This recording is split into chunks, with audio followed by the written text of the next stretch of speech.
And this reading, I'm being told I don't talk loud enough into the mic. This reading comes from Michael Blanchard.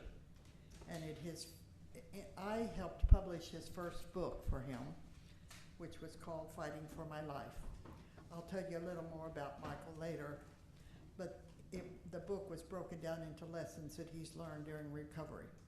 And this is lesson number 4. Many folks in recovery have difficulty with religious-based programs or groups that contemplate spirituality in their doctrine.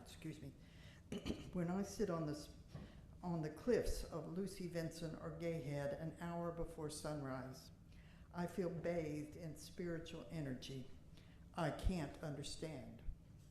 Knowing I am part of something larger helps me let go of isolation and moves me to community where I can love and be loved. Life is more than who we are. Now it's time for our offering. We would hope that you know that this is what supports our chapel, but we also want you to know that any visitors here, we do not want a donation from you. Just the fact that you are here is gift enough to us.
Marquetta is now going to do a reading, and then we will go to Michael.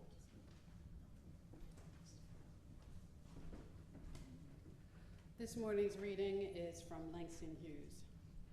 Hold fast to dreams, for if dreams die, life is a broken-winged bird that cannot fly. Hold fast to dreams, for when dreams go, life is a barren field, frozen with snow.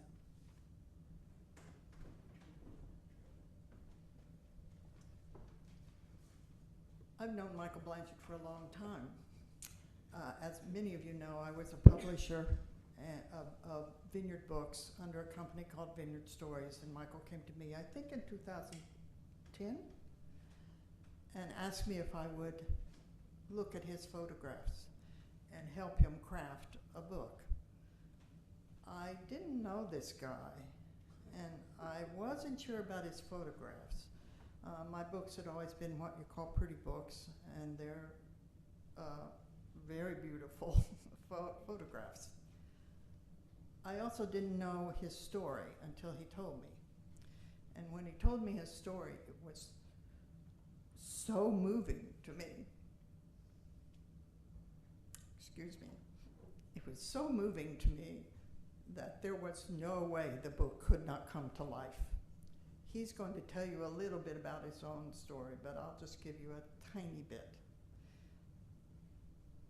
His last arrest for DUI was on the side of a road where he had pulled over on a highway, left his car running, and passed out. A state trooper knocked on the door,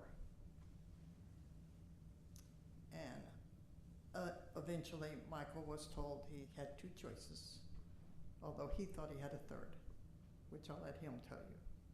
His two choices were to go to jail or go to rehab. He went to rehab for 3 months. When he came out, he realized he needed something to replace the alcohol. And that's when he picked up his camera. And I will now give you Michael Blanchard, who has a great post story to tell you. Hi everyone, good morning, and thank you for being here. And for the people who dialed in, that shows how old I am, dialed in on Zoom. I want to thank Jan.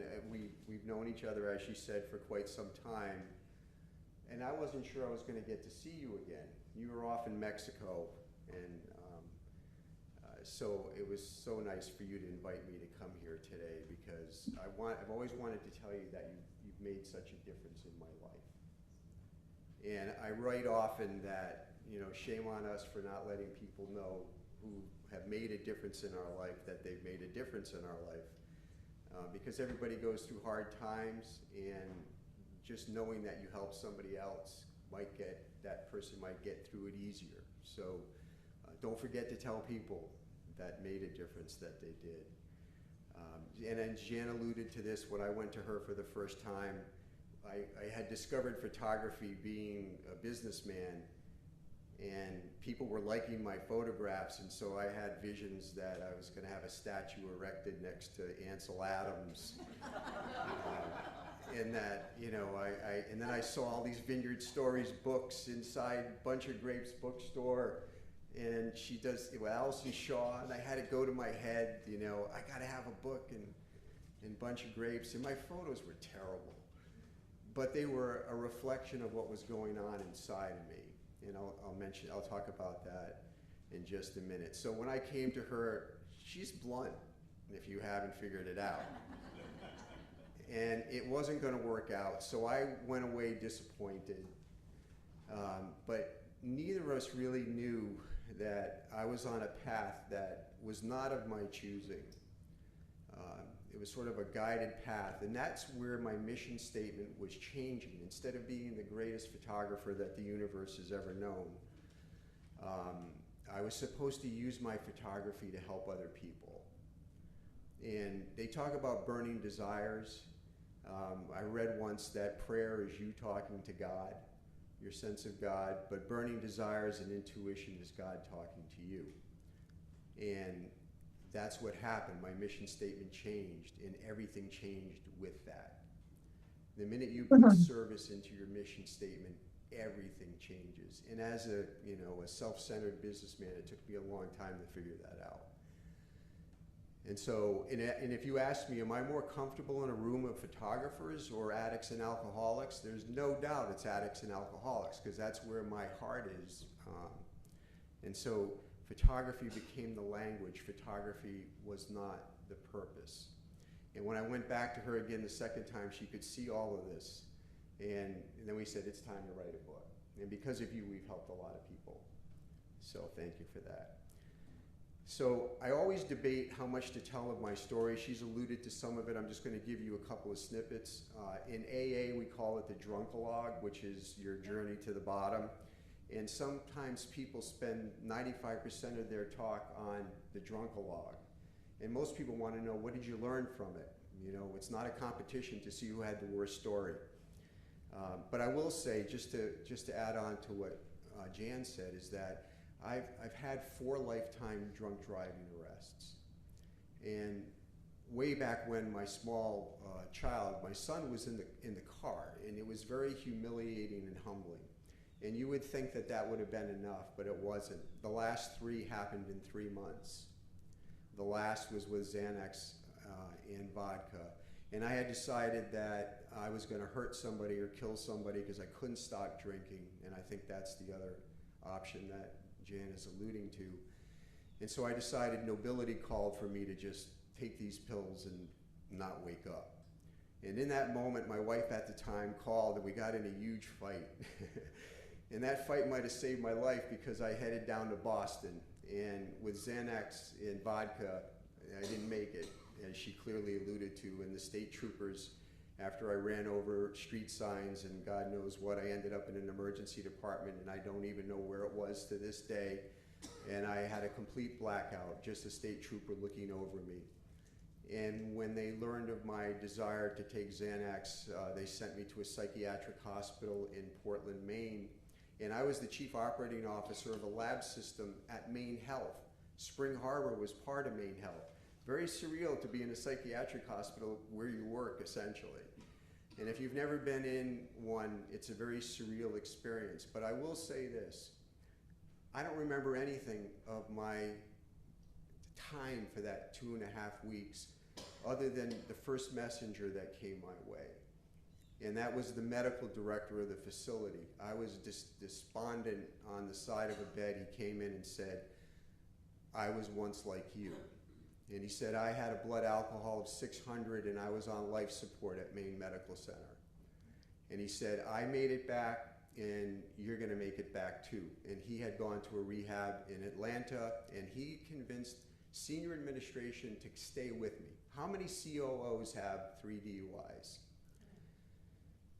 Off I went.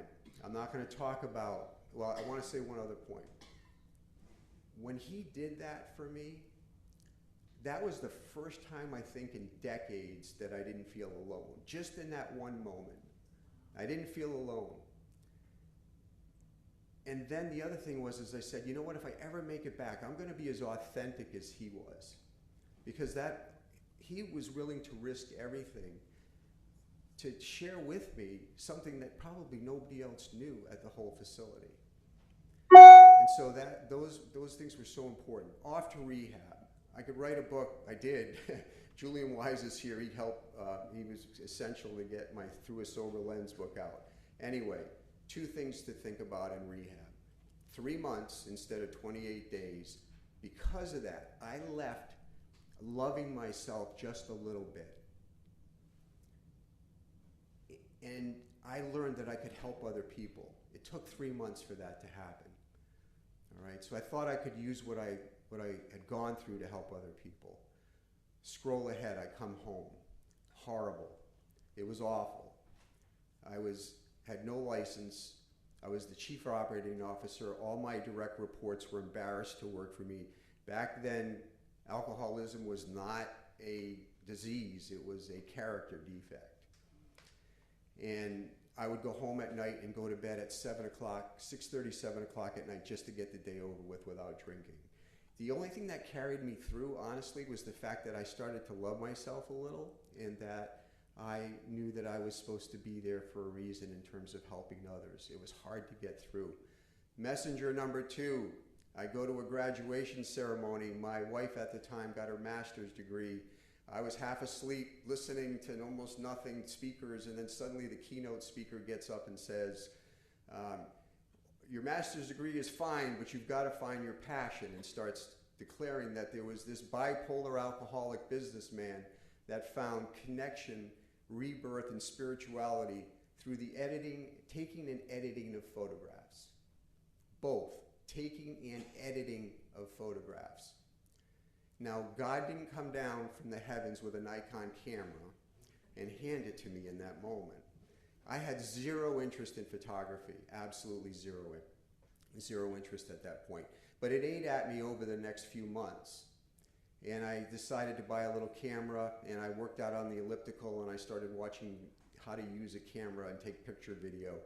I went out onto the beaches of Old Orchard Beach and around Maine, and I saw something that was there all the time, but I could never see. And I developed this sense of spirituality and connection with my higher power that I don't think I've ever had. And so imagine 260 work days a year, coming home from work, dreading home, going to bed at 7, versus 260 work days coming home in absolute joy. People say, how did photography save you? Photography saved me. It saved me. And so after that, then I had the burning desire that I talked about. And that burning desire led me to want to write stories and attach them to the photos. Don't ask me why. Can you imagine a chief operating officer writing stories about struggles in his recovery while he's and attaching that to photos? I had in my mind that Facebook honored state lines. I was taking pictures on Martha's Vineyard. Nobody's going to know about that in Maine. You know, they're not going to put two and two together. You know, you don't want Bill Gates saying, you know, God, I struggled getting through the night last night. It's not good for the stock price. But what happened is that, and I didn't think any of the Maine people were seeing what was going on. But you know what happened? Employees started coming into my office. I had people that had alcoholism. I had one employee that was suffering from heroin addiction. They came to me first. Can you imagine that? There's employee assistance programs that are meant to keep confidentiality, to not risk their employees' employment by not having to go directly to their bosses. They came to me, they trusted me, they started to love me. They trusted me implicitly. And if you look at my 35-year business career and you ask me what was the biggest accomplishment, it wasn't the vice presidents, it wasn't the money, it wasn't the accolades. It was the fact that my employees trusted me enough to come to me first and say, I need help and can you help me? It was all because of the authenticity of telling it like you're supposed to tell it.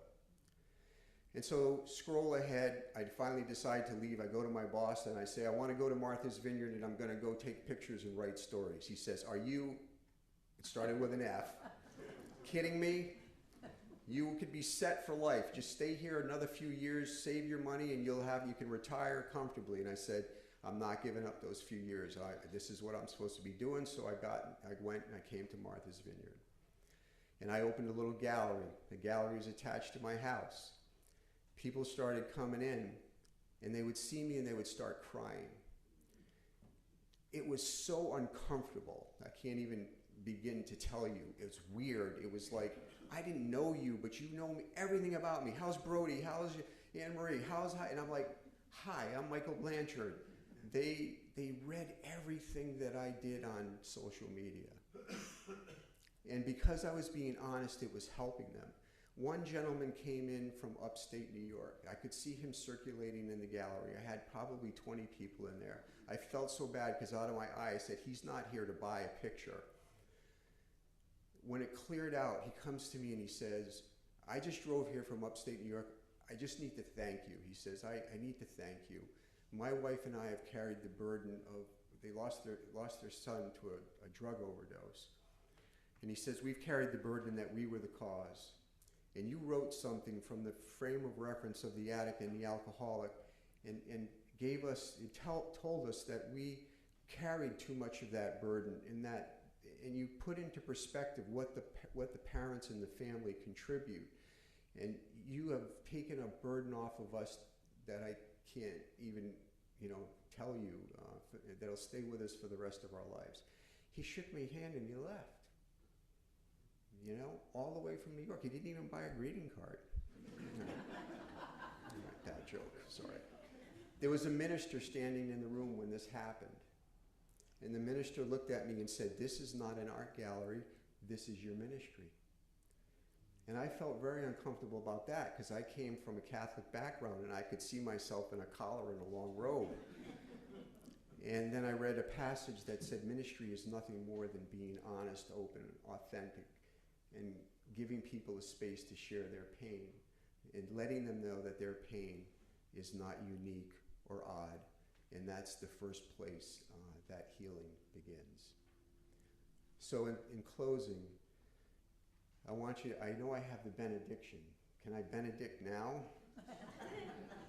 All right, I thank you. Go for it. All right, that gives me an extra couple seconds on the list, on the time, right? So when you leave here today, I would love for you to do this. Number one, I want you to go out and I want you to be authentic. Go into the world, tell your story, because I was willing to tell my story and be real. There's so little authenticity in the world these days. Everybody hides. And know that your story will free somebody else up. Hope comes from, and I've learned this, and I didn't understand the power of it. Sometimes the only thing people have left is hope. And hope can come by sharing your story and letting them see that you've come back from something that they can't possibly imagine they could come back from. And that can be a child or a loved one. So many parents have seen their kids spiral out of control and say, I'm never going to get them back. And then they look at my story and they say, maybe there's a chance I can get them back. So be authentic. Number 2, go out and convince people they're not alone. My tombstone, it's in my will. All right, I'm lying. It's not in there yet. But my tombstone is going to say, Michael Blanchard, he took some pictures, he wrote some stories, and he let a few people know that thought they were alone, that they weren't. He let a few people that thought they were alone know they weren't. What a legacy that would be, right? Simple. Next one is to, I just had a little bit of a mental blank, I'm sorry. Next, so be authentic. Make sure you bring people out of isolation. Listen for messages. Messages pass by us every day like the wind. I had a photographer hiding in a COO body. Wayne Dyer used to say, don't die with your music still in you. Right? Don't die with your music still in you. Do you know that I lived my whole life in fear of the Tolstoy's Ivan Ilyich, the death of Ivan Ilyich? We're on his deathbed. He looks up at his wife, who he hates, and his last breath is that, what if my whole life was wrong?